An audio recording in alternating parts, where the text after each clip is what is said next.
देखिए, आज हम फेडरलिज्म डिस्कस करने वाले हैं और फेडरलिज्म क्लास जो है 10th में भी है, 11th में भी है। जब भी हम किसी भी चीज़ की प्रिपरेशन करते हैं, किसी भी कॉम्पिटिटिव एग्जाम की भी प्रिपरेशन करें, तो फेडरलिज्म एक ऐसा टॉपिक हमें लगता है कि बड़ा ही आसान है और वास्तव में है भी। लेकिन आज जो हम इसको देखने वाले हैं, इसके बाद आपका फेडरलिज्म को लेकर के रवैया बदल जाएगा कि फेडरलिज्म आसान होने के साथ साथ कितना इम्पोर्टेंट है वो आपको पता चलेगा। फेडरलिज्म जो क्वेश्चंस पूछे जाते हैं वो इतने ही हैं, हमें इन्हीं को ध्यान से समझना है और इन्हें हम समझते चले गए तो डेफिनेटली आपको फेडरलिज्म के बारे में एक नई थिंकिंग आपकी डेवलप होगी कि वास्तव में ये चीज़ क्या है। देखिए, जो वर्ड है फेडरलिज्म, वो एक लैटिन वर्ड फेडस से निकला है, जिसका मतलब होता है ट्रीटी या कोई एग्रीमेंट। यानी कि जब कुछ ऐसी कॉन्स्टिट्यूएंट यूनिट्स किसी एग्रीमेंट के तहत, वो एग्रीमेंट किस तरह का हो सकता है वो हम देखेंगे, किसी एक एग्रीमेंट की तरह, मतलब किसी एक एग्रीमेंट पे कुछ लोग एग्री करें कि हाँ इस तरह से हम पावर को डिवाइड करेंगे, उस एग्रीमेंट को बोला जाता है फेडस। तो फेडरलिज्म एक पॉलिटिकल सिस्टम है जहां पर पावर डिवाइड होती है सेंटर और उसकी कॉन्स्टिट्यूएंट यूनिट्स में। इन कॉन्स्टिट्यूएंट यूनिट्स और इस जो सेंटर है, इनके बीच में एक ट्रीटी की तरह ये फेडरलिज्म एक्ट करता है। कॉन्स्टिट्यूएंट यूनिट्स को अलग अलग नामों से जाना जाता है। इंडिया में आप स्टेट्स बोलते हैं, आप स्विट्जरलैंड में इनको कैंटोन्स बोलते हैं, रशिया में रिपब्लिक्स बोलते हैं। लेकिन जनरली देखा जाए तो फेडरलिज्म का जो इजीएस्ट मीनिंग होगा वो होगा division of power among centre and states, यानी कि केंद्र और राज्यों के बीच में शक्तियों का जो विभाजन है उसे ही आपने फेडरलिज्म बोलना है। फेडरलिज्म के साथ एक जो गलती हम कर देते हैं वो होती है डिसेंट्रलाइजेशन। डिसेंट्रलाइजेशन को हम फेडरलिज्म में ही काउंट कर लेते हैं, हालांकि इसी में आएगा आगे। सेंटर स्टेट और इंडिया के अंदर आपने लोकल लेवल के ऊपर भी पावर शेयर की, वो डिसेंट्रलाइजेशन कहलाता है। When power is taken away from central and state authorities and is given to local body governments, उसको बोला जाता है डिसेंट्रलाइजेशन। अब हम देखें कि इसको वर्टिकल डिस्ट्रीब्यूशन ऑफ पावर भी कहा जाता है। देखिए, वर्टिकल डिस्ट्रीब्यूशन ऑफ पावर कहने के पीछे क्या इसका लॉजिक है कि सबसे ऊपर है सेंटर और उसके नीचे है स्टेट, और डिसेंट्रलाइजेशन कर देंगे तो उसके नीचे आएगा लोकल बॉडीज। तो ये वर्टिकल डिस्ट्रीब्यूशन ऑफ पावर है। जब हॉरिजॉन्टल डिस्ट्रीब्यूशन ऑफ पावर था तो हॉरिजॉन्टल डिस्ट्रीब्यूशन ऑफ पावर में एक तरफ लेजिस्लेचर, एक तरफ एग्जीक्यूटिव और एक तरफ जुडिशरी था, यानी कि वो तीनों समान स्तर पे होकर के डिफरेंट जुरिस्डिक्शंस में काम करते थे। हालांकि हमने देखा कि तीनों इंटरडिपेंडेंट हैं और लेजिस्लेचर और एग्जीक्यूटिव कहीं ना कहीं ओवरलैपिंग भी है, जिसको हम इन चैप्टर्स में डिटेल में देखेंगे। यहां हम देखें तो फेडरलिज्म, किसी भी देश को आप फेडरल तब कहेंगे जब उसमें ये 3 फीचर्स, मैंने इनको कंबाइन कर दिया है, 7 फीचर्स आपकी एनसीईआरटी में दिए गए, लेकिन मिनिमम ये चीजें उसके अंदर होनी चाहिए। सबसे पहला है ड्यूअल पॉलिटी। ड्यूअल पॉलिटी यानी कि 2 टियर्स ऑफ गवर्नमेंट। आपने देखा कि एक सेंटर हो गया, एक हो गया जी स्टेट, तो मिनिमम 2 तो होने ही चाहिए, ठीक है। साथ ही साथ डिवीजन ऑफ पावर।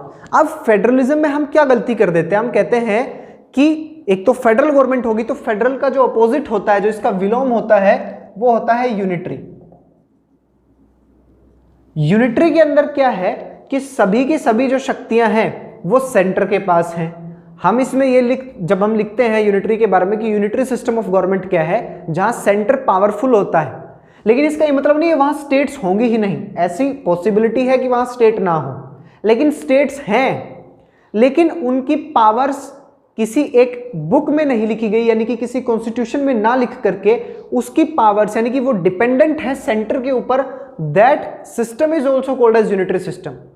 स्टेट्स होने का मतलब ये नहीं है कि आप फेडरल हो गए। स्टेट्स हो तभी भी आप यूनिटरी रह सकते हैं, स्टेट्स के पास कोई पावर ही ना हो। अगर स्टेट्स के पास कोई शक्तियां नहीं है, केंद्र के पास सारी शक्तियां हैं, सेंट्रल गवर्नमेंट के पास सारी पावर्स हैं, देन आप यूनिटरी सिस्टम में काउंट होंगे। तो dual polity plus division of powers, यानी कि शक्तियों का विभाजन किया जाए। भारत में आपने देखा कि इसके प्रोविजंस को हम इंडिया के कॉन्टेक्स्ट में भी देखेंगे कि पावर्स बटे। आपने सेंटर को कुछ पावर्स दी, कुछ पावर्स स्टेट को दी, कुछ मिलकर के काम करने के लिए भी की। उसके बाद क्या हो कि रिटन कॉन्स्टिट्यूशन हो। कॉन्स्टिट्यूशन यहां सर्व करता है कि स्टेट्स के पास as a guarantee, constitution federalism के लिए बहुत जरूरी है। स्टेट्स के लिए गारंटी होती है कि हाँ, कॉन्स्टिट्यूशन उनकी जुरिस्डिक्शन, उनकी लेजिस्लेटिव और उनकी एडमिनिस्ट्रेटिव पावर्स को और उनकी टैक्सेशन की पावर्स को, उन सभी पावर्स को वहां पर क्लियरली मेंशन किया गया कि भाई क्या स्टेट की लेजिस्लेटिव पावर्स होंगी, किन किन इश्यूज पर। Legislative powers means law making powers, कि कानून किन किन चीजों पर बना सकती हैं। एग्जीक्यूटिव पावर्स क्या क्या होंगी, एग्जीक्यूशन से रिलेटेड है। टैक्सेशन, क्योंकि फाइनेंशियल ऑटोनॉमी बहुत बड़ी चीज है, स्टेट्स बना दी, पावर भी दे दी, पैसा नहीं है उनके पास, उसके लिए सेंटर का मुंह देखते रहे। ऐसे में जो है कि टैक्सेशन भी आपके लिए बहुत इंपॉर्टेंट है। माने इनका जुरिस्डिक्शन को डिफाइन कर दे कॉन्स्टिट्यूशन कि यहां आपका लीगल एरिया है, इस स्फेयर में काम करेगी सेंटर और इसमें काम करेगी स्टेट। और ये किस तरह से देखा जाता है वो हम देखेंगे इंडिया के कॉन्टेक्स्ट में जब आएंगे तब। उसके साथ क्या होना चाहिए कि supremacy of constitution, supremacy of constitution यानी कि सबसे ऊपर संविधान होना चाहिए। सुप्रीमेसी ऑफ कॉन्स्टिट्यूशन आपको बहुत इंपॉर्टेंट एक बात मैं बता देता हूं। केशवानंद भारती केस में सुप्रीम कोर्ट ने बेसिक स्ट्रक्चर डॉक्ट्राइन दिया, मूलभूत ढांचे को बिना बदले संविधान के किसी भी भाग में आप कुछ भी बदल सकते हैं, यानी पार्लियामेंट कुछ भी बदल सकती है, ठीक है। वहां उन्होंने उसी जजमेंट में ही बेसिक स्ट्रक्चर को डिफाइन करते हुए कहा कि basic structure time to time हम बता देंगे, लेकिन supremacy of constitution 1973 Kesavananda Bharati case में ही जजेस ने कह दिया था कि supremacy of constitution is a part of basic structure of the constitution. याद रखें आप इसको। साथ ही साथ रिजिड कॉन्स्टिट्यूशन हो। रिजिड कॉन्स्टिट्यूशन के बारे में आपको पता है, जिसको इजीली ना अमेंड किया जा सके। स्टेट्स के लिए क्या फायदेमंद होगा इसमें, देखिए पावर बांट दी, अब सेंटर और स्टेट के बीच में जब पावर्स का डिवीजन कर दिया गया, ऐसे में जो चीजें आपको पता है कि संविधान में संशोधन करने के लिए यानी कि कॉन्स्टिट्यूशन में अमेंडमेंट करने के लिए जो बिल आता है, वो बिल कहां आता है, वो केवल पार्लियामेंट में आ सकता है। पार्लियामेंट ही उसे इंट्रोड्यूस करेगी, सेंट्रल गवर्नमेंट उसको इंट्रोड्यूस करेगी। हो सकता है कोई और करे, लेकिन मेजॉरिटी केसेस में क्या होगा कि सेंटर ही लाएगी, क्योंकि मेजॉरिटी उसके पास है, गवर्नमेंट के पास है। ऐसे में अब आपने मान लीजिए अमेंडमेंट कर दिया फेडरल प्रोविजंस में। आपने इंडिया की कॉन्स्टिट्यूशन में मान लीजिए फेडरल प्रोविजंस हैं जो 3 लिस्ट हैं, यूनियन लिस्ट, स्टेट लिस्ट और कॉन्करेंट लिस्ट, रेजिड्यूरी सब्जेक्ट्स भी हैं। ऐसे में आपने स्टेट्स के खिलाफ कोई अमेंडमेंट कर दिया फेडरल प्रोविजन से हट करके। हालांकि federalism is a part of basic structure, federalism में आपने कोई भी चेंज किया तो उस चेंज में एडवर्स चेंज है, नेगेटिव में है, तो सुप्रीम कोर्ट ही उसको नल एंड वॉइड डिक्लेयर कर देगा। लेकिन उस प्रोसेस में आपको स्टेट्स को साथ लेना होगा। इसीलिए आपने देखा कि इंडिया के जो फेडरल प्रोविजंस हैं, कुछ ऐसी चीजें जहां सेंटर और स्टेट की दोनों की सहमति जरूरी है। जैसे राष्ट्रपति का चुनाव है, तो राष्ट्रपति के चुनाव में आपको पता है एमपी भी वोट डालते हैं और एमएलएस भी वोट डालते हैं। तो ऐसी स्थिति में अगर आप राष्ट्रपति के चुनाव की प्रोसेस को बदल रहे हो, टर्म ऑफ ऑफिस को बदल रहे हो, ऐसी सिचुएशन में आपको सेंटर और स्टेट दोनों को पास करना होगा थर्ड प्रोसेस में। तो यहां पर इंडिया के अंदर जो थर्ड प्रोसेस ऑफ अमेंडमेंट है, आपको पता है 2/3 मेजोरिटी ऑफ द पार्लियामेंट, दोनों हाउसेस की सेपरेट, और 2/3 मेजोरिटी का मतलब आपको पता है कि टोटल मेंबरशिप का 50% और प्रेजेंट एंड वोटिंग का 2/3। अब अगर ये समझ में नहीं आया है तो अमेंडमेंट वाली वीडियो देख लीजिए, क्योंकि यही पूरा खेल चलता रहता है, स्पेशल मेजोरिटी समझ ही नहीं आता है। उसके बाद अगर इन दोनों के बीच में कोई कॉन्फ्लिक्ट हो तो इंडिपेंडेंट जुडिशरी हो। ऐसी जुडिशरी ना हो जो सेंटर के प्रति बायस्ड हो जाए, ऐसी जुडिशरी ना हो जो स्टेट के प्रति बायस्ड हो जाए, एक इंडिपेंडेंट जुडिशरी हो। तो इंडिया के केस में सेंटर और स्टेट के मामलों में सुप्रीम कोर्ट, देखिए फंक्शंस आपको समझ में बहुत बार नहीं आते कि सुप्रीम कोर्ट के फंक्शंस हमें याद नहीं रहते, भाई ऐसे ही याद रहते हैं। सेंटर और स्टेट के बीच में अगर कोई गड़बड़ होती है तो सुप्रीम कोर्ट डील करता है, सेंटर का हर केस सुप्रीम कोर्ट में जाता है डायरेक्ट, ठीक है। अब देखा जाए तो हमने देख लिया, अब हम देखते हैं कि क्या इंडिया एक फेडरल कंट्री है। भाई इंडिया के फेडरल कंट्री को देखने के लिए हमें ये देखना होगा कि क्या इंडिया में ये सब चीजें लागू होती हैं। भाई ड्यूअल पॉलिटी, क्या इंडिया में 2 टियर सिस्टम है? इंडिया में तो 3 टियर सिस्टम है। और बताइए, पहली चीज पर हम जो है खड़े उतर रहे हैं। दूसरा डिवीजन ऑफ पावर है, हाँ जी डिवीजन ऑफ पावर तो है, कैसे है जी? आपने देखा यूनियन लिस्ट आपके पास है, स्टेट लिस्ट आपके पास है, कॉन्करेंट लिस्ट आपके पास है, बोले ठीक है, यानी कि डिवीजन ऑफ पावर भी है। क्या इंडिया में रिटन कॉन्स्टिट्यूशन है क्या? हाँ भाई, लेंथीएस्ट रिटन कॉन्स्टिट्यूशन है, दुनिया का सबसे बड़ा लिखित संविधान भारत का है। अच्छा, सुपरमेसी ऑफ कॉन्स्टिट्यूशन है क्या? देखिए, सुपरमेसी ऑफ कॉन्स्टिट्यूशन में एक और चीज होती है जिसको बोला जाता है rule of law. Rule of law, rule of law एक ब्रिटिश कॉन्सेप्ट है। आपने आर्टिकल 14 पढ़ा। आर्टिकल 14 क्या कहता है कि state shall not deny to any person equality before law and equal protection of law। तो वो जो लाइन है, इक्वालिटी बिफोर लॉ, यानी कि कानून के समक्ष समानता। कानून के समक्ष समानता का मतलब है कि एक, ये मान लीजिए बेस लाइन है, आप यहां हैं और देश का प्रधानमंत्री भी यही है, कानून के सामने आप सब बराबर। हालांकि आपको पता है कुछ एक्सेप्शंस हैं कि प्रेसिडेंट और गवर्नर के इन ऑफिस उनके ऊपर कोई मुकदमे नहीं चल सकते। देखिए, एक्सेप्शंस हैं कुछ, नो डाउट उसमें, पर क्या रूल ऑफ लॉ है? बिल्कुल है। वो देखिए, आप और अदर सिटीजन्स, चाहे रिच हो, चाहे पुअर हो, चाहे अपर कास्ट हो, चाहे लोअर कास्ट हो, किसी भी कास्ट से, किसी भी रिलीजन से, किसी भी रीजन से, किसी भी लिंग्विस्टिक कम्युनिटी से, कहीं से भी हो, लेकिन क्या सभी को कानून के सामने समानता है? भाई, कानून के सामने समानता है, बराबर पॉलिटिकल राइट्स आपके पास हैं, उतने पॉलिटिकल राइट्स उसके पास हैं। वही राइट टू वोट आपका है, वही राइट टू वोट उसका है।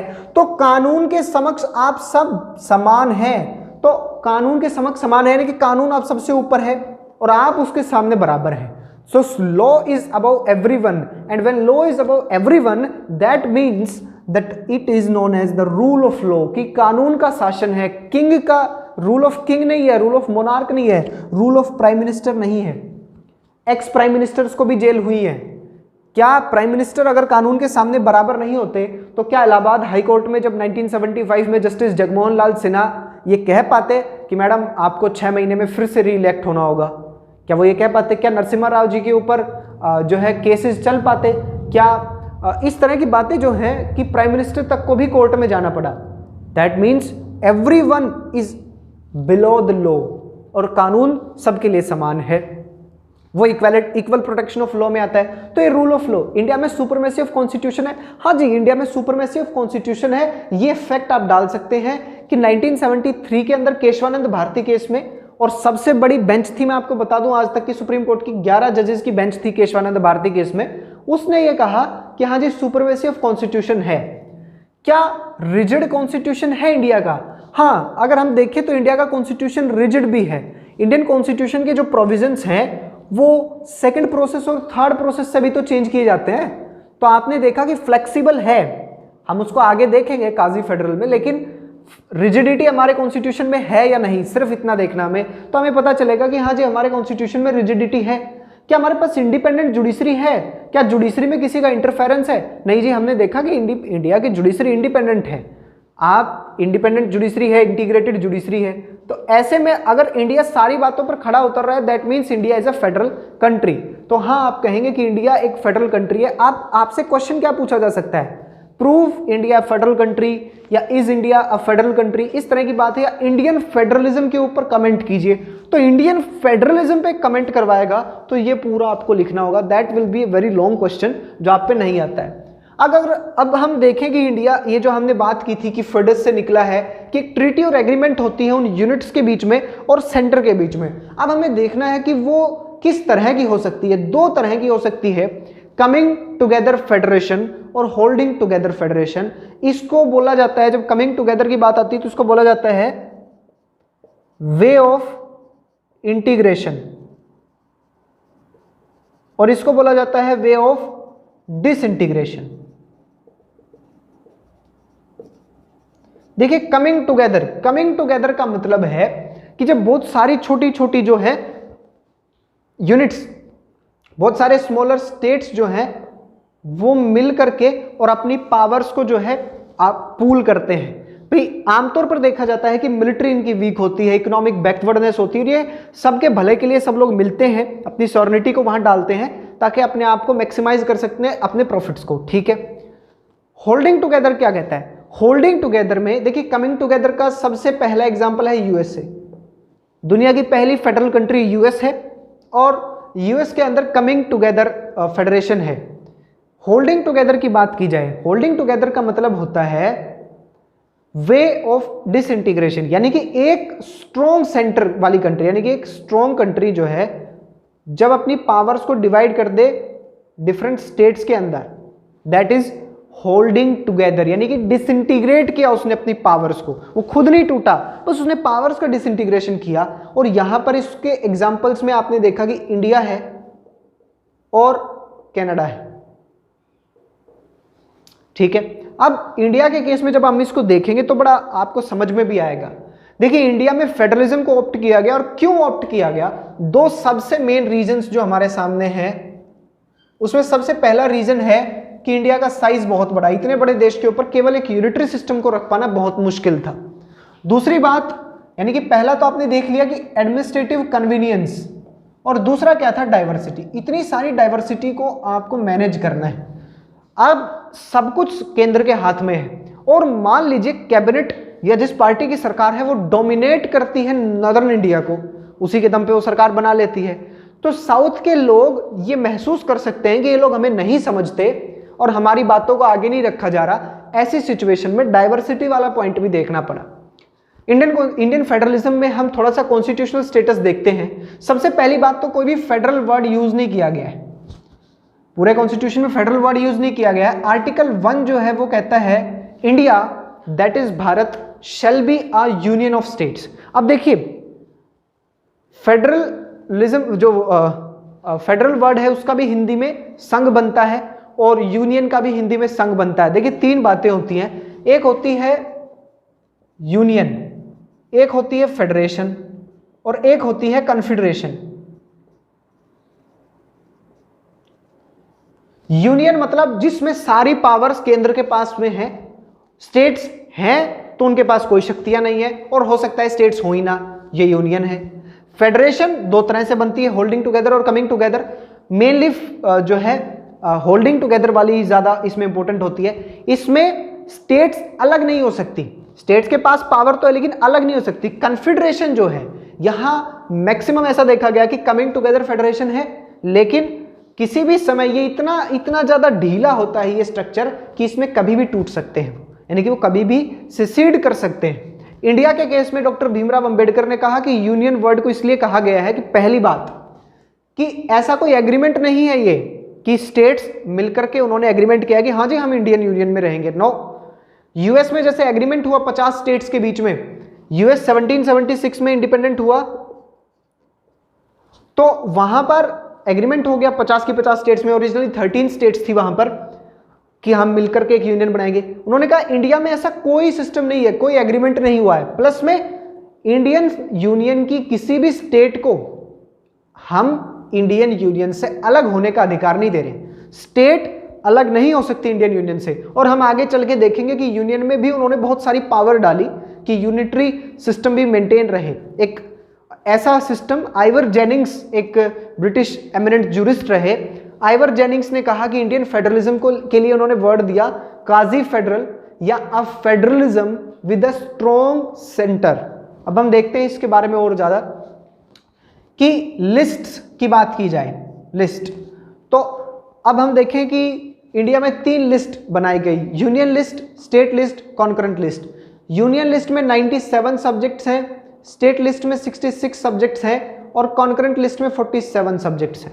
हालांकि ये नंबरिंग है, टेक्निकली देखा जाए तो ये नंबरिंग है। नंबर ऑफ सब्जेक्ट्स 100, स्टेट में 61 और कॉन्करेंट में 52।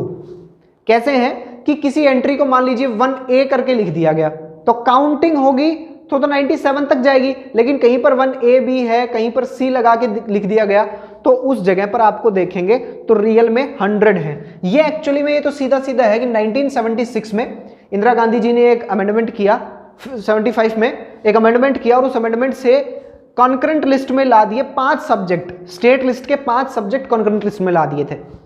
यूनियन लिस्ट के ऊपर केवल यूनियन कानून बनाएगी, यानी कि केंद्र सरकार कानून बनाएगी।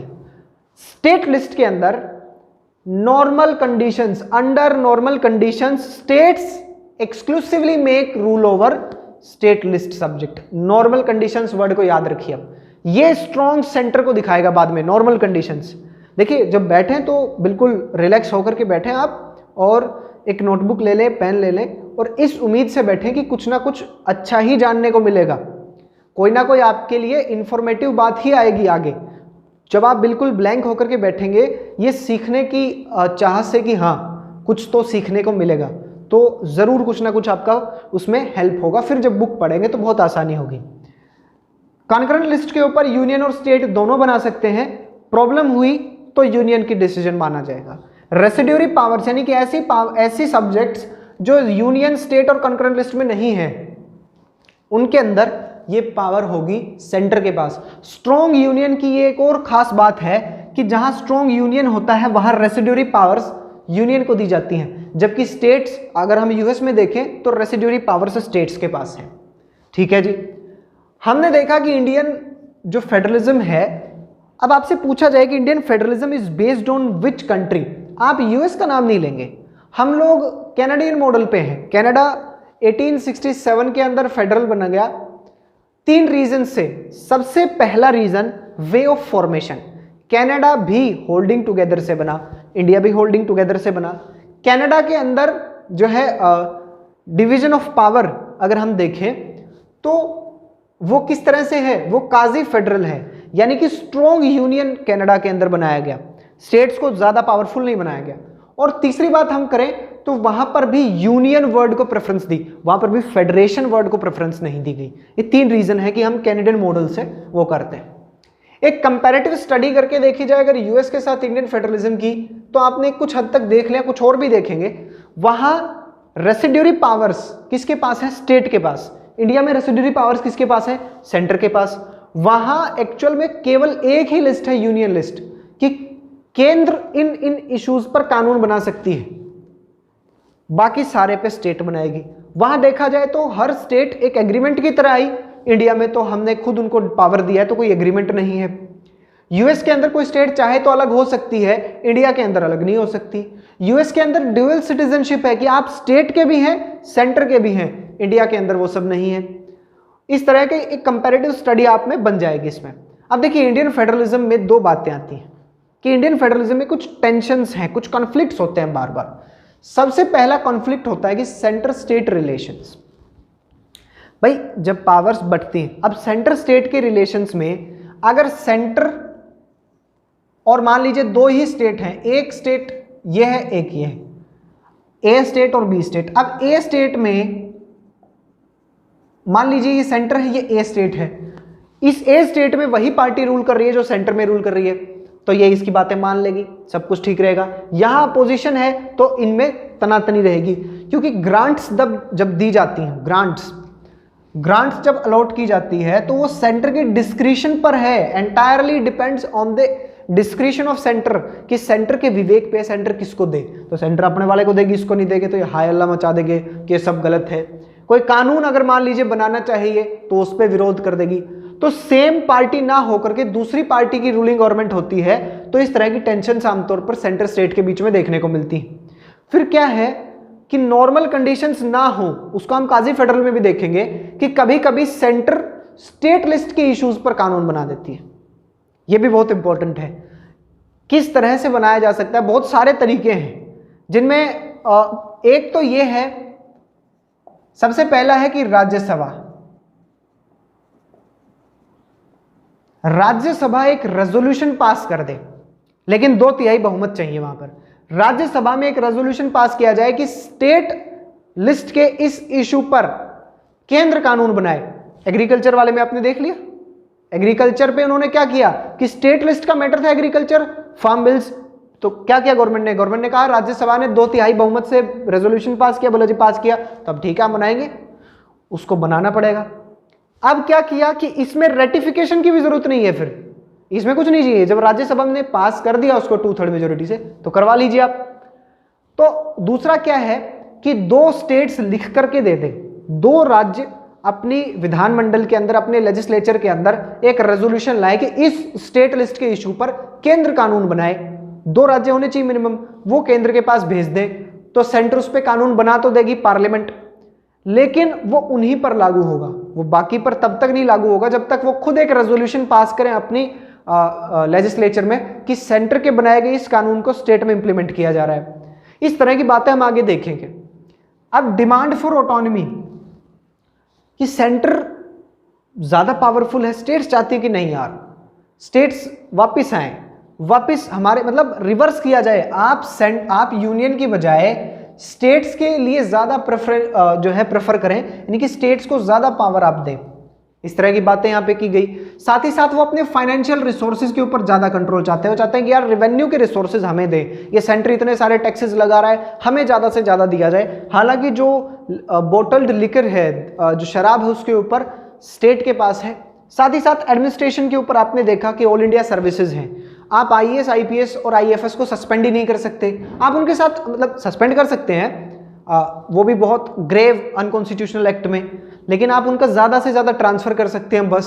और आपकी टॉप हायरार्की में आपका चीफ सेक्रेटरी आईएएस होगा, आपका फाइनेंस सेक्रेटरी आईएएस होगा, home secretary IAS, main positions पे वो लोग बैठे हैं। ठीक है जी। एडमिनिस्ट्रेशन में चाहिए, कभी कभी कल्चरल और लिंग्विस्टिक, जैसे आपने साउथ में देखा एंटी हिंदी मूवमेंट चली, तो पहली बार नॉन कांग्रेस गवर्नमेंट जो अपने दम पे बहुमत से आई वो थी द्रविड़ मुनेत्रा कड़गम, यानी कि डीएमके की पार्टी जो तमिलनाडु में जीती। रोल ऑफ गवर्नर, अब देखिए गवर्नर का रोल बहुत कंट्रोवर्शियल हो जाता है। गवर्नर को क्या है कि 356 एक आर्टिकल है, गवर्नर अगर ये कह देता है राष्ट्रपति से कि कॉन्स्टिट्यूशनली काम नहीं कर रही है स्टेट, तो 356 को इंपोज किया जा सकता है। जैसे ही गवर्नर ने रिटर्न में दिया, प्रेजेंस रूल वहां पर लग गया। फिर गवर्नर क्या कर देता है बहुत बार कि गवर्नर की अपॉइंटमेंट बिना गवर्नर के सिग्नेचर के आप उस पर वो नहीं कर सकते, कोई एक्ट, कोई बिल, कानून ही नहीं बनेगा, एक्ट ही नहीं बनेगा। अब गवर्नर अपॉइंट कौन करता है? सेंटर अपॉइंट करती है। कब तक? अब तो गवर्नर ऑब्वियसली वो अपने लोगों को करेंगे, किसी 35 ईयर्स ऑफ एज चाहिए, इसके ज्यादा तो कुछ नहीं चाहिए। प्रेसिडेंट रूल जो आपने 356 में देखा, प्रेसिडेंट रूल 365 में भी लगता है, उसको हम आगे देखेंगे कि कैसे वो। तो प्रेसिडेंट रूल एक टेंशन की बात इनके लिए बनी हुई है कि यार ये लोग प्रेसिडेंट रूल लगा देते हैं जैसे ही गवर्नर ने कह दिया। फिर प्रेसिडेंट के पास एक और पावर है, मान लीजिए कोई बिल पास किया, इस 20 स्टेट ने कोई बिल पास किया, गवर्नर के पास कहा कि सर इस पे साइन करो। गवर्नर कहता है कि मैं इस बिल को रिजर्व कर लेता हूं, राष्ट्रपति से मैं इसके बारे में बातचीत करूंगा। बिल रिजर्व करके राष्ट्रपति के पास भेज दिया। Now here the president of Indian union enjoys absolute veto. जैसे ही बिल आया, राष्ट्रपति सेंटर और उसके तो नहीं कर सकता, लेकिन यहां पर किसी स्टेट के बिल के ऊपर वो क्या कर सकते हैं? एब्सोल्यूट वीटो, यानी कि उसको डिनाई कर सकते हैं कि नहीं ये खराब है। इस तरह की बात भी है। Demand for new states, Indian federal structure में बहुत सारी आपने देखा, 1953 में आंध्र प्रदेश सबसे पहले बना। उसके बाद जब आपने स्टेट्स रीऑर्गेनाइजेशन कमीशन आई तो 1956 के अंदर 14 और 6 यानी कि 14 स्टेट और 6 यूनियन टेरिटरी थी, अभी 28 स्टेट और 8 यूनियन टेरिटरीज हैं। तो डिमांड फॉर न्यू स्टेट चलती रहती है, हर बार चलती रहती है। तेलंगाना बना 2015 में, और भी बहुत कुछ होगा। इंटरस्टेट कॉन्फ्लिक्ट्स बहुत सारे हैं। राष्ट्रपति इंटरस्टेट कॉन्फ्लिक्ट को सोल्व करने के लिए इंटरस्टेट काउंसिल भी बना देते हैं। इंटरस्टेट कॉन्फ्लिक्ट्स में कौन? इंटरस्टेट कॉन्फ्लिक्ट्स में भी सुप्रीम कोर्ट ही उस हियरिंग को देखेंगे। और इंटरस्टेट कॉन्फ्लिक्ट में एक बात यह भी है कि बहुत सारे इश्यूज हैं, खासकर वोटर के ऊपर, जैसे कावेरी वोटर को लेकर के तमिलनाडु और कर्नाटक के अंदर है, जैसे जो है सतलुज के वोटर के ऊपर, सतलुज यमुना लिंक SYL जो है वो हरियाणा, राजस्थान, पंजाब और दिल्ली के बीच में है। फिर सबसे बड़ी दिक्कत आ गई स्पेशल प्रोविजंस इंडियन यूनियन में, कि आपने जम्मू एंड कश्मीर को 370 में स्पेशल प्रोविजन दे दिए और 371 में आपने नॉर्थ ईस्ट को स्पेशल प्रोविजन दे दिए। ये खास क्यों हो गए भाई? हम क्यों खास नहीं है? हालांकि अब तो 370 वाला हट गया। पहले क्या सिस्टम था कि जम्मू एंड कश्मीर के अंदर वही टॉपिक्स, देखिए स्टेट लिस्ट पर तो ये बनाएंगे, यूनियन और कंकरेंट लिस्ट के टॉपिक्स पे बनाया गया कानून भी इन पर तब लागू होगा जब वहां की असेंबली, स्टेट असेंबली उसको रेटिफाई कर दे। हालांकि एक प्रोविजन था कि राष्ट्रपति अपनी अधिसूचना जारी करके यूनियन लिस्ट के मेजर टॉपिक्स वहां लग गए थे। देखिए यूनियन के पास जो मेन टॉपिक है वो है डिफेंस, फॉरेन और कम्युनिकेशन, 3। ये सब जगह माने गए थे, जम्मू एंड कश्मीर ने भी ये मान लिए थे। बाकी के टॉपिक्स राष्ट्रपति ने अब तक 2 नोटिफिकेशंस जारी किए, 2 अधिसूचनाएं जारी की राष्ट्रपति ने, जिनके तहत लगभग लागू हो गया था, और अब तो इनका खेल ही खत्म कर दिया है। अच्छा, वो खेल जब खत्म हुआ उसको हम आगे देखेंगे, बड़ी इंटरेस्टिंग स्टोरी आएगी 370 के हटने की भी आपके सामने। अब देखा जाए कि इंडियन फेडरल में कॉन्फ्लिक्ट तो है, ये कॉन्फ्लिक्ट क्यों है? खासकर ये कॉन्फ्लिक्ट ओरिजिनेट होते हैं इंडियन फेडरलिज्म के स्ट्रक्चर से, कि स्ट्रक्चर में गड़बड़ है। भाई एक बात समझो, 2 आदमी हैं, दोनों के बीच में बंटवारा, 2 भाइयों के बीच में बंटवारा होगा और एक भाई को ज्यादा मिल गया, दूसरा भाई तो कहेगा इसको ज्यादा मिल गया है, वो लड़ता रहेगा। इसी तरह की बातें हैं कि स्टेट ज्यादा पावरफुल नहीं है, इसलिए वो कहती है कि जो हमें पावरफुल बनाइए, ये कीजिए वो कीजिए। सेंटर पावरफुल है। Quasi federal structure, quasi federal का मतलब होता है कि a federalism with a strong centre और a federalism with a centralising tendency. Article 3 कहता है कि स्टेट्स, अब देखिए आर्टिकल 3 कहता है कि आप किसी भी नई स्टेट की जब फॉर्मेशन करते हैं, किसी भी स्टेट का नाम बदल सकते हैं, उसकी बाउंड्री बदल सकते हैं, किन्हीं 2 स्टेट्स को मर्ज करके नया स्टेट बना दीजिए, किसी एक स्टेट के एरिया को कम कर दीजिए, किसी एक स्टेट के या एक से ज्यादा स्टेट्स के एरिया को लेकर के दूसरा स्टेट बना दीजिए। यह आर्टिकल 3 में पावर दी गई है प्रेसिडेंट को, यानी कि destructible states,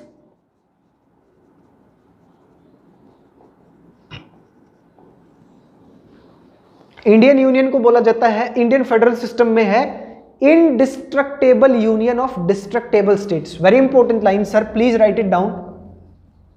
indestructible union of destructible states, यानी कि यूनियन, संघ किसी भी हालत में नहीं टूटेगा, लेकिन राज्यों को तोड़ा जा सकता है। तो आप, अच्छा इसमें खास बात देखिए, कितनी अच्छी बात लिखी इन्होंने, जले पे नमक छिड़कने वाली बात लिखी। आर्टिकल 3 कहता है कि पार्लियामेंट अपनी पावर से किसी भी राज्य की बाउंड्री बदल सकता है, उसका नाम बदल सकता है, 2 राज्यों को मर्ज कर सकता है, किन्हीं 2 स्टेट्स की बाउंड्रीज यानी कि कुछ एरिया लेकर के दूसरा राज्य बना सकता है। जले पे नमक छिड़कने का काम क्या किया कि उस राज्य का जो विधानमंडल है, यानी कि उस राज्य का लेजिस्लेचर है, उसके सामने ऐसा बिल लाया जाएगा राष्ट्रपति से पहले सूचना लेकर के, prior permission by the president. President से पहले कहा कि सर हम उस राज्य का नाम बदलने जा रहे हैं, उस राज्य में बदलाव करने जा रहे हैं। आर्टिकल 3 जम्मू कश्मीर वाले केस में क्या हुआ वो हम देखेंगे इसी वही। प्रेसिडेंट से कहा कि सर हम ये बदलने जा रहे हैं, नाम बदल दो। प्रेसिडेंट से कहा, उस राज्य की विधानमंडल में एक प्रपोजल लाया गया, उस प्रपोजल को देख करके राष्ट्रपति एक टाइम देते हैं कि इतने टाइम में आप वापस दीजिए इसको जल्द से जल्द। अब वहां पर वो जब रेजोल्यूशन जाएगा वो देखेंगे कि ये प्रस्ताव है केंद्र का कि केंद्र आपका नाम बदल रही है, डिस्कस कर लो, उस पर कुछ भी कर लो, अपनी राय लिख करके प्रेसिडेंट को भेज दो, उस राय को वो प्राइम मिनिस्टर को भेज देंगे, पार्लियामेंट के पास भेज देंगे, पार्लियामेंट माने तो माने ना माने। जब पार्लियामेंट ने ठान लिया कि बदलेंगे नाम तो बदलेंगे, जाहिर सी बात है। अच्छा, बदलने के लिए कितनी मेजोरिटी चाहिए? सिंपल मेजोरिटी, 50% मेजोरिटी चाहिए। बदल दिया इन्होंने। यूनियन टेरिटरी में तो वो भी नहीं चाहिए, बदल दिया जी, ठीक है। सबसे पहला जहां स्टेट्स को प्रॉब्लम होती है, अरे क्या है, आप देखें पूरा शेप बदल गया है। आर्टिकल 352, 356, 360 और 365। Sir please be very serious, very serious. Emergency provisions 52, 56, 60 के साथ साथ 65 भी है, वो मैं बताता हूं कैसे। 352 क्या कहता है? 352 से is national emergency, national emergency war पे और किस पे? Armed rebellion. इंटरनल इमरजेंसी अगर आप लगाते हैं तो आर्म्ड रिबिलियन होना चाहिए। ये किसके बाद हो गया था? इमरजेंसी के बाद ये लग गया था, संविधान में हमने बदलाव किया। पहले तो इंटरनल जो है डिस्प्यूट्स, एजिटेशन पे भी हो जाता था। इस कंडीशन में जैसे ही नेशनल इमरजेंसी लगी, आप 12th में पढ़ेंगे कि emergency is an extraordinary situation in which normal parliamentary practices cannot take place, centre becomes extremely powerful. सारी शक्तियां अब केंद्र के पास हैं, लेकिन कंडीशन क्या है? इसमें बचाव है, इसमें बचाव है 6 मंथ्स का, कि जैसे ही आप किसी भी टॉपिक पे कानून बना दो, इस समय कोई दिक्कत नहीं है। 352 में स्टेट असेंबलीज होती हैं, वर्किंग नहीं होती उनकी कुछ भी, वो कुछ भी नहीं कर सकती उसमें। 352 जैसे ही है स्टेट में, देश में जैसे ही राष्ट्रीय आपातकाल लग रहा है, नेशनल इमरजेंसी लग रही है, तो क्या होगा? नेशनल इमरजेंसी के अंदर आपने कानून बनाया किसी भी, मान लीजिए स्टेट लिस्ट के किसी इशू पे बना दिया, कोई दिक्कत नहीं, जैसे ही इमरजेंसी खत्म हुई उस दिन से 6 महीने तक ही वो कानून वैध रहेगा। 6 महीने बाद वो कानून नल एंड वॉइड हो जाएगा, यानी कि कोई स्टेट उसको माने तो माने ना माने। ठीक है। 356 क्या है? 356 भी कॉन्स्टिट्यूशनल इमरजेंसी इसको बोला जाता है।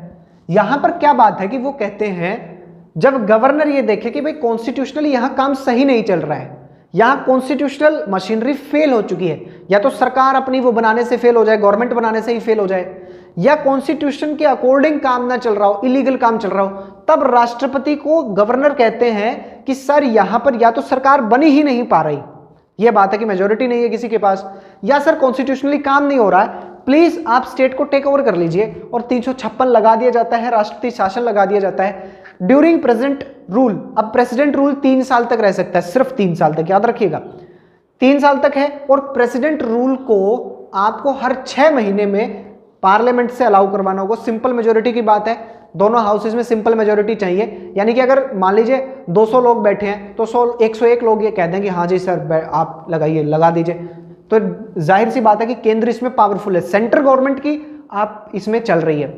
360 फाइनेंशियल इमरजेंसी है, वित्तीय आपातकाल है, यह अभी भी नहीं लगा है भारत में एक बार भी, और उम्मीद भी नहीं है लगने की। 365 इज इंपॉर्टेंट, इसके बारे में आप नहीं जानते। 365 क्या कहता है? सेंटर और स्टेट के बीच में पावर्स डिवाइड हुई, लेजिस्लेटिव पावर्स भी डिवाइड हुई, एडमिनिस्ट्रेटिव पावर्स भी डिवाइड हुई। केंद्र कहता है, देखिए थोड़ा समझिए, लेजिस्लेचर में कानून बनते हैं, एग्जीक्यूटिव उसको एग्जीक्यूट करते हैं। सेंटर ने कोई कानून बनाया, सेंटर के पास अधिकार है कि उस कानून के एग्जीक्यूशन की जिम्मेदारी वो केंद्र को दे या स्टेट्स को दे। मान लीजिए कि एग्रीकल्चर पर कोई कानून बनाया गया और सभी स्टेट्स को कहा गया कि आप अपने यहां पर इसे लागू करेंगे, ठीक है, कोई स्टेट उसको लागू नहीं करता है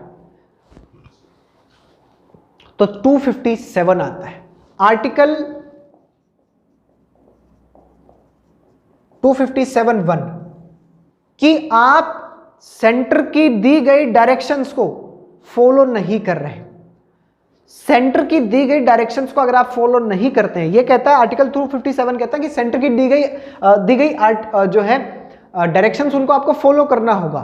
अगर आप दी गई डायरेक्शंस को फॉलो नहीं करते हैं तो आर्टिकल 365 कहता है कि in such circumstances when a state fails to comply with the directions given by centre, जब सेंटर की दी गई डायरेक्शंस पे आप काम नहीं कर रहे हैं, उनको फॉलो नहीं कर रहे हैं, under such circumstances the governor of particular state concerned state may ask the president to impose present rule. 365 में कहा गया कि सेंटर की दी गई डायरेक्शंस को आपने फॉलो नहीं किया तो ऐसी स्थिति में टेक ओवर कर लिया जाएगा, यह 365 कहता है। ठीक है। ऑल इंडिया सर्विसेज काजी फेडरल का एक सीधा है कि सेंटर स्ट्रॉन्ग है, किसी भी स्टेट की मेन पोजीशन पर वो लोग बैठे हैं जो सेंटर ने रिक्रूट किए हैं, सेंटर ने ट्रेन किए हैं। ठीक है। रोल ऑफ गवर्नर आप पढ़ चुके हैं। राज्यसभा का रेजोल्यूशन, यानी कि स्टेट लिस्ट के टॉपिक के ऊपर भी, स्टेट लिस्ट के टॉपिक के ऊपर भी राज्यसभा कानून बना सकती है। ठीक है। प्लानिंग कमीशन को समझिए। देखिए प्लानिंग कमीशन में क्या है, प्लानिंग कमीशन इंट्रोड्यूस की गई कि देश के अंदर प्लानिंग की जाएगी। प्लानिंग हमने ऑप्ट की थी यूएसएसआर से कि हम प्लानिंग करेंगे, और फिर नेशनल रिसोर्सेज का इसका काम था कि नेशन के रिसोर्सेज को एनालाइज करना कि कहां कहां कौन से रिसोर्सेज हैं। अब रिसोर्सेज केंद्र के पास होंगे, कंट्रोल केंद्र का रहेगा। ये प्लानिंग कमीशन स्टेट्स को डायरेक्ट करती थी कि आप ऐसे ऐसे काम करेंगे। अब स्टेट्स के पास इंडिपेंडेंस नहीं है कि अपना कानून खुद कर लें, नहीं, अपने रिसोर्सेज के ऊपर खुद हम वो करें। ऐसे में उनका ऑब्जेक्शन था प्लानिंग कमीशन से भी, और अब प्लानिंग कमीशन को हटाकर नीति आयोग बना दिया गया जो एक थिंक टैंक है। Planning commission was much more powerful than NITI Aayog. वो डायरेक्शन दे देता था स्टेट्स को कि आप ऐसे करेंगे। NITI Aayog is a advisory body kind of. अब देखिए, अब आपको समझना है कि जैसे कश्मीर का केस लें, हम जम्मू एंड कश्मीर का केस लें कि क्या किया इनके साथ। ठीक है। जम्मू एंड कश्मीर के अंदर आर्टिकल 356 लगा दिया गया था 2018 में। आर्टिकल 356 के अंदर वहां पर स्टेट असेंबली थी ही नहीं। अब स्टेट असेंबली नहीं है तो ड्यूरिंग प्रेसिडेंट रूल, अब समझिए इस बात को, दो तरीके हैं कि स्टेट लिस्ट के किसी भी टॉपिक के ऊपर सेंटर कानून बना दे, तो या तो रेजोल्यूशन बाय राज्यसभा कर दे, एक कंडीशन ये भी है कि प्रेसिडेंट रूल हो वहां पर।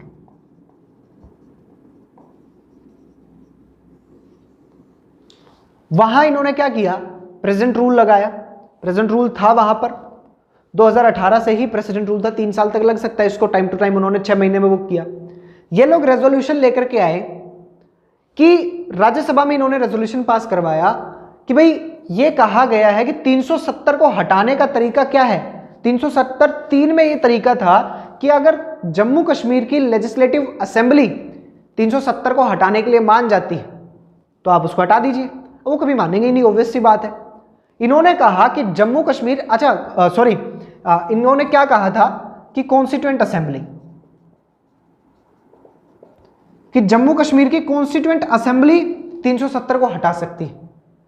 तो इन्होंने कहा जी जम्मू कश्मीर की कॉन्स्टिट्यूएंट असेंबली तो है ही नहीं, वो तो 1956 में खत्म हो गई, जिन्होंने जम्मू कश्मीर का सेपरेट कॉन्स्टिट्यूशन बनाया था।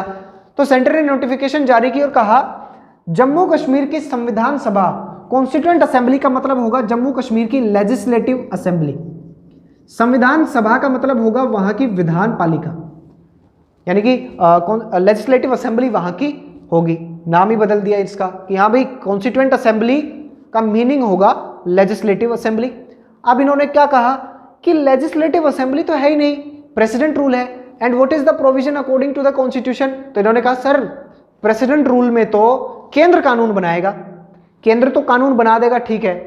अब इन्होंने क्या किया कि केंद्र से कानून बनाने की बातचीत की, राज्यसभा में ये लोग लाए, राज्यसभा में रेजोल्यूशन पास किया कि अब हम बना रहे हैं भाई सेंटर की, भाई उनकी कॉन्स्टिट्यूएंट असेंबली का मतलब जम्मू कश्मीर की लेजिस्लेटिव असेंबली, और लेजिस्लेटिव असेंबली क्योंकि प्रेसिडेंट रूल है, लेजिस्लेटिव असेंबली है ही नहीं, तो ऐसी स्थिति में तो राज्यसभा बनाएगी ना कानून। तो पहले राज्यसभा में बिल लाए 5 अगस्त को, ये लोग राज्यसभा में इन्होंने बिल पास किया 2/3 मेजोरिटी से, सिंपल मेजोरिटी से। उसके बाद कहां लेकर के गए, लोकसभा। लोकसभा में इनके पास पूरा मेजोरिटी था ही। अब क्या है कि ऐसी सिचुएशन में प्रेसिडेंट क्या कहते हैं, ऐसी सिचुएशन में प्रेसिडेंट रूल में जो स्टेट है वो बाद में रिकंसीडर करती है उसको। इन्होंने क्या किया, आर्टिकल 3 का यूज किया और कहा कि जम्मू कश्मीर को हम 2 पार्ट में बांट रहे हैं, लद्दाख और जम्मू कश्मीर वाले रीजन में, और दोनों को यूनियन टेरिटरी बना रहे हैं। और लद्दाख में इन्होंने क्या किया, यूनियन टेरिटरी बना दिया और वहां पर इन्होंने लेजिस्लेटिव असेंबली दे दी, बोला जी कर लो वो रीजन, क्योंकि लद्दाख ने शुरू से ही कहा कि हमें यूनियन टेरिटरी बनना है। लद्दाख का बहुत क्लियर था कि हमें सेंटर के अंदर आना है। जम्मू एंड कश्मीर में जो प्रॉब्लम थी इन्होंने उसका निपटारा कर दिया कि आर्टिकल 3 पहले इसका यूज किया, उसके बाद आर्टिकल 3 के तहत उनको हटा दिया कि सिस्टम ही हटा दो। तो ऐसे में ये काजी फेडरल सिस्टम है और इस फेडरलिज्म में कुछ ज़्यादा टेंशन की बात नहीं है। फिर भी अगर आपको कोई डाउट रहता है तो you can ask me. Thank you very much.